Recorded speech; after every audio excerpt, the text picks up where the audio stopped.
Thanks for tuning into our podcast. We love having you here, and it's our mission to bring you all the latest and greatest tips, skills, and know-how to make you the best that you can be. We know that you have it in you, and we're going to show you how. Now, let's get started.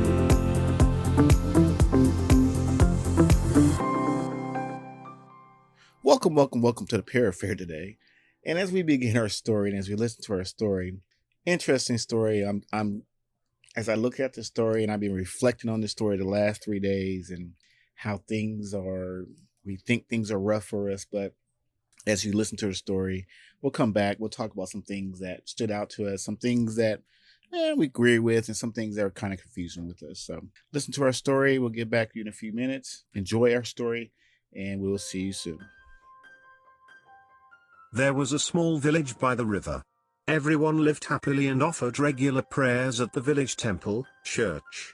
Once during the monsoon season, it rained heavily. The river started overflowing and flood entered the village. Everyone started to evacuate their homes and set out to go to the safe place. One man ran to the temple, church. He quickly went to the priest's room and told him, "The flood water has entered into our homes and it is rising quickly. And water has also started to enter the temple. We must leave the village as in no time it will sink under the water.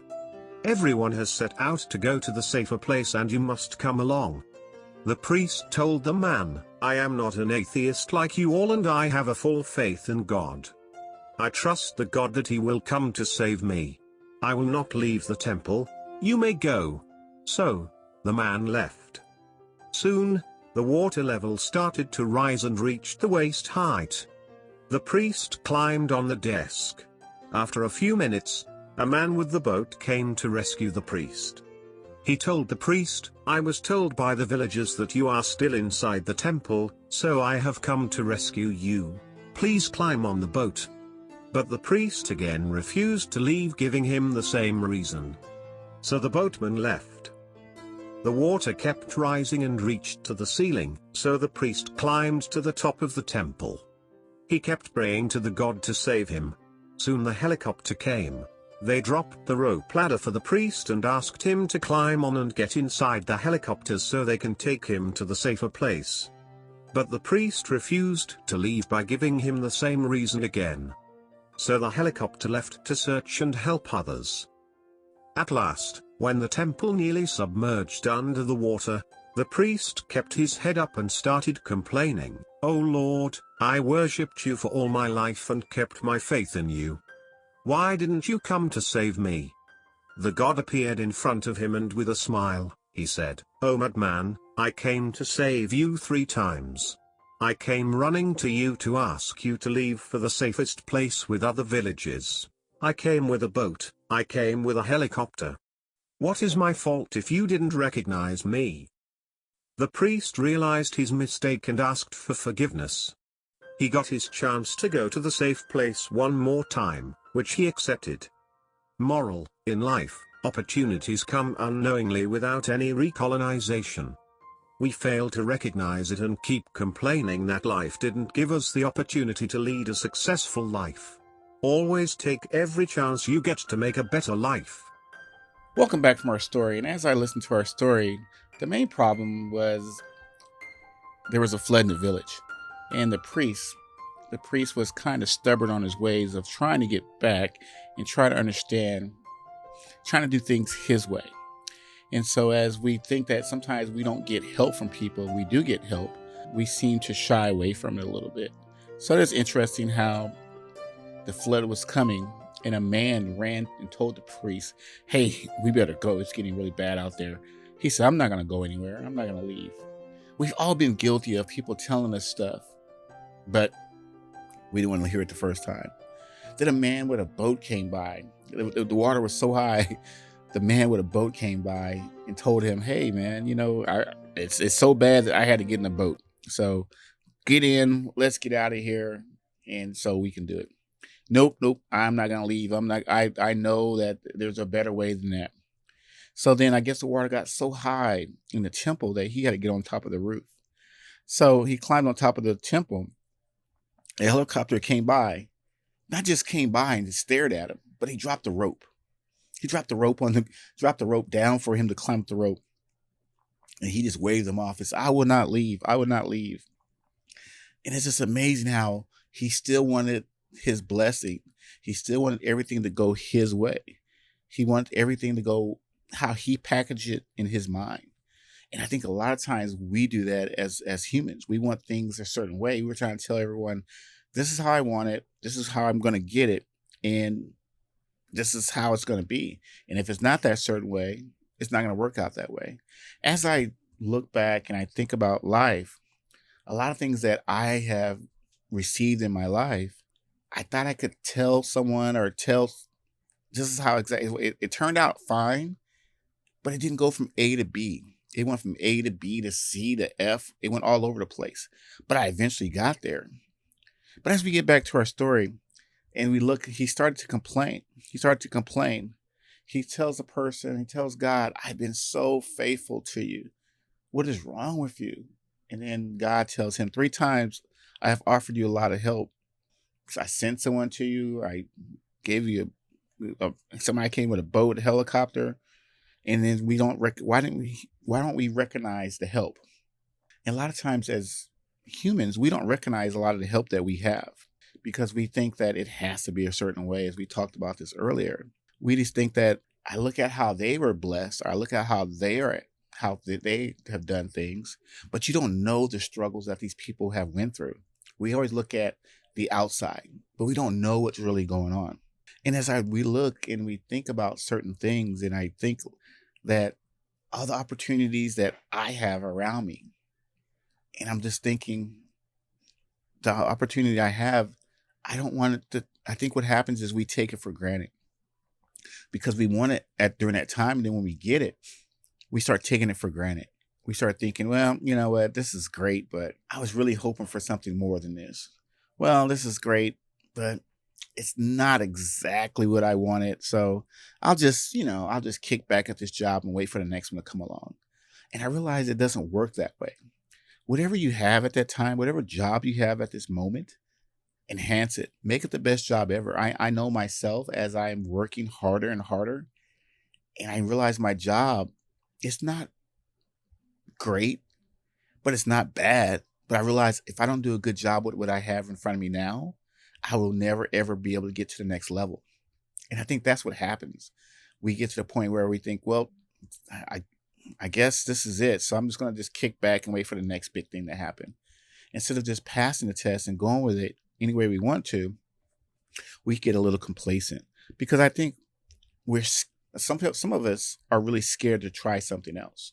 Some of us are scared to try something else that we didn't think of. And as I thought about this today, and as I was today I had to take my wife to the airport today, and how to get to our airport here in this major city is pretty chaotic. But she had a way to get there. I had a way to get there. And then she had another way with her computer. And then we had another way with the navigation center. So, and then we had our son in the back who knows how to get everywhere, but so we have all these people telling the driver what to do. And I'm driving and I know how to get there. Keep telling her over and over again, I got it. But she was so like, no, last time I went, we did it this way, we did it that way. But I was almost late last time. But they're saying on the navigation, don't go down this street right here. I know a little shortcut. Well, you may make me late and all this other stuff. I said, no, we'll be fine. So eventually we compromised and we did a little bit of her way, a little bit of my way, and we got there. And there's some things that I learned as I was trying to navigate myself through this traffic because it was in the morning time.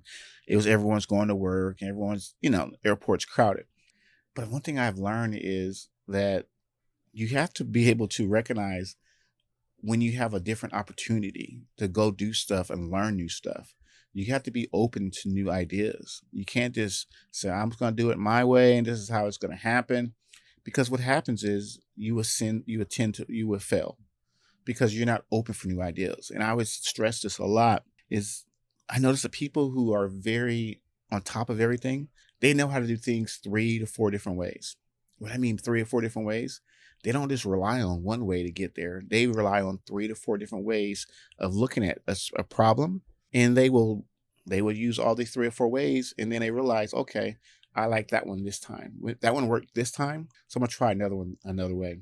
And as I look and I think back to our story, the person, the main character, I don't know what was going on with this person.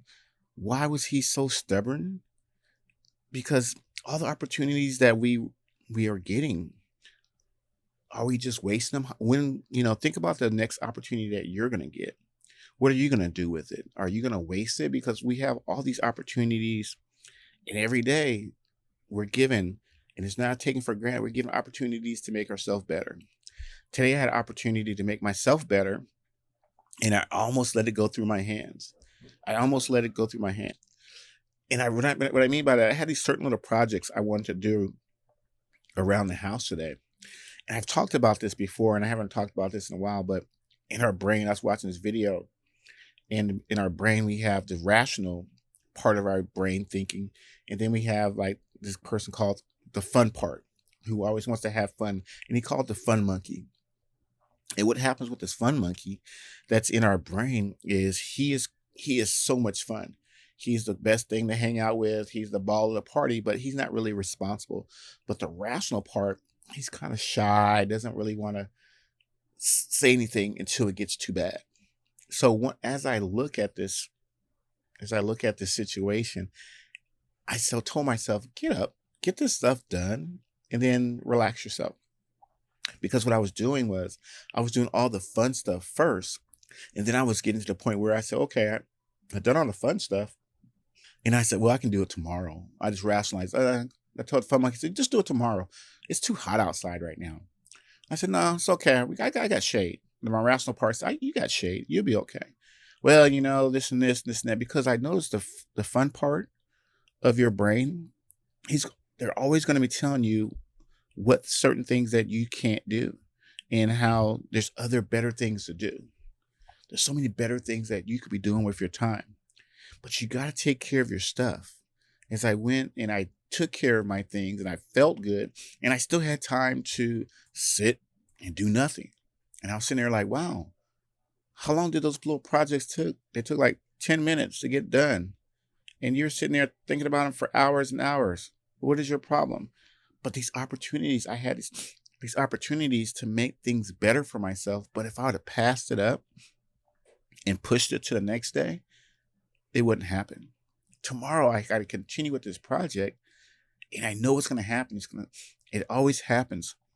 Something's going to come up where I'm going to say, I'll get to it the next day. Because sometimes we don't realize that opportunity is not going to keep coming around and knocking at your door. Because as we look every day, the opportunity may be big, opportunity may be small. It's what you do with that opportunity to make yourself better. I know myself with this podcast, it's given me opportunity to produce things. It's given me a chance to edit things. As I look at certain things and certain careers that people want, I say, well, only thing you need to do is continue working, getting better and better, and you'll be fine. But if you're lazy and you don't want to do it, who wants you around anyway? But you got to have that fight in you where you have to recognize that there are opportunities out there for you to get better. And I hear this all the time where people will tell me, oh, there's no opportunities for me. Just look around. Just look around where you are. There's plenty of opportunities out there. I know myself, the little project I'm working on, and it's the most disgusting thing that I've done in a long time. Not just nasty wise, but just sometimes you have to lower your ego and say, you know what? Enough's enough. And I don't care what people think about me, but I still want to, I have to get this done. I have to get certain things done. And they can laugh at me. They can say this, they can say that, but they're not the ones paying the bills. They're not the one who is keeping the lights on at your house. So I know there's times that you step out there and you say, well, this opportunity, they may laugh at me. They may think something about me. Don't worry about those people, because the ones who are laughing at you, when you get past that opportunity and you make the best of the opportunity, they're going to give you a lot more respect. They say, wow, they actually stuck with it. They didn't give it up. They didn't give up. Because a lot of times people who will laugh at you because they're scared themselves. They're scared to try. Because a lot of times we'll get these opportunities. Everyone's going to get opportunities. And you don't want to look back at your life and say, you know what? I wish I would have tried that. I wish I would have tried this. And I like the fact that my son, and I have to pull him back sometimes. There's some things I have to just say, you know what, son, let's not try this today because it's dangerous. Certain things that he wants to do, he's just not aware. And I don't want to pull that out of him of always telling him not to do this, not to do that. And I don't want to get him cautious, but I still want him to be aggressive in a certain way. And that's the thing about life. There's certain spots you have to pick. And I remember this video game, and it's an 80s game. It was called Frogger or something. And it was a really simple concept. All you had to do is go from one side of the road to the other side of the road. I was like, wow, what a dumb video game. But it made millions of dollars because the concept was there's cars, there's everything flying in, it could hit you. But you had to dodge these things. And you had to figure out a strategy. You had to figure out the problem, how to get across. And it was interesting how in life, it's kind of like that, where you're going to have your opportunity to get across that street. But are you fast enough? Are you going to be able to make a good judgment? Or is it the right time to do it now? Because a lot of times what happens in life with me, with you, is we get comfortable. We get very comfortable. And as we get comfortable, we realize we stop taking chances. Because when you're comfortable, you don't have that little fear in yourself.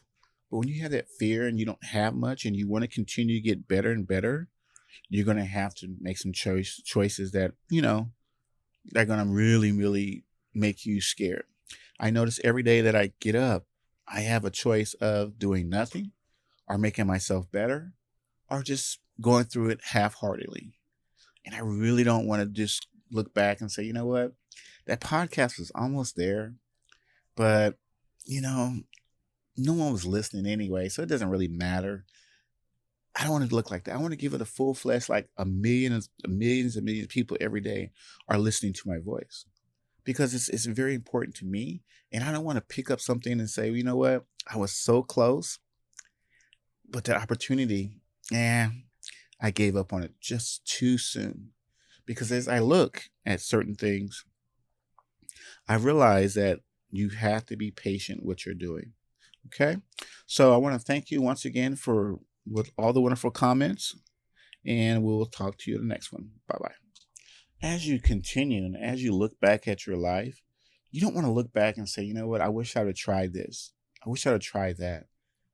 It's okay to push it. Push yourself. I understand it's hard. So the thing is, I was driving today, and and this football coach said this. He said, "Embrace the failure." And I kind of like turned my radio off. I was like, "What does he mean, embrace the failure?" And I noticed lately, I've been looking at certain things, and I'm thinking about some things that I failed at, and I keep having these nightmares about it. And I said, "Wow, I wish I did." And he said, "Embrace the failure." So what he's trying to tell me is, don't let it happen again. Don't let that failure happen again. Learn from that mistake, make yourself better, and keep pushing yourself to bigger and better things. And I realized a lot of times with failure, we want to sit around and feel bad for ourselves. We want to sit around and say, okay, I guess we can't get any better. We tried, we practiced a lot, but it is still not going to happen. So that's what we have to learn. As he said, embrace the failure that happened to you. Because I guess the football team lost by 4 touchdowns, and they're trying to figure out how can we use this as a way to move forward. So whatever you're going through, your failures or whatever, learn from them. Figure out what you did wrong, change yourself, and make yourself better. Because just like the person who did not learn the lesson about 3 different opportunities to get out of that situation, you're going to get all these opportunities that are going to continue knocking at your door. Some of them are going to be good. Some of them are going to not be good, but make the best of them.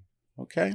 So thanks again for coming into the Pear Fair. And as we look back and we continue to get better and better, just remember You are in control of your situation. Don't let people tell you otherwise. And we will see you on the next one. Bye-bye.